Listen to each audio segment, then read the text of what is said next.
बातमी अहिल्यानगरच्या राहाता तालुक्यामध्ये हुंड्याच्या छळाला कंटाळून विवाहितेनं आत्महत्या केली। सासरचे लोक विवाहितेकडनं वारंवार 4 लाख रुपयांची मागणी करायचे। आपणच होतो लग्न करायला तिच्यावाला। अहिल्यानगरच्या राहाता तालुक्यात हुंड्याच्या छळाला कंटाळून तरुणीनं विहिरीत उडी मारून आपली जीवनयात्रा संपवली।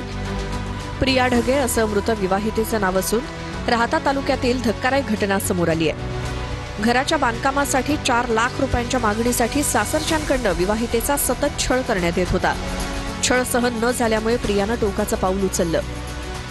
लग्नावरून त्यांनी नंतर तिला त्रास द्यायला सुरुवात केली। तुझ्या घरच्यांनी लग्न व्यवस्थित करून दिलं नाही, आमचे कोणतेच अपेक्षा पूर्ण केलेल्या नाहीये।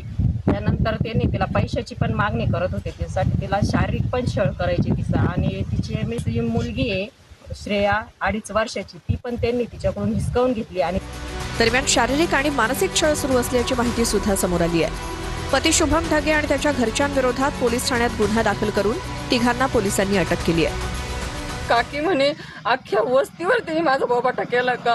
प्रिया घाण आहे, प्रिया पालथ्या पायाची आहे, परत माधवन म्हणायची, लई बोलायची, लई शिव्या द्यायची म्हणे ती मला।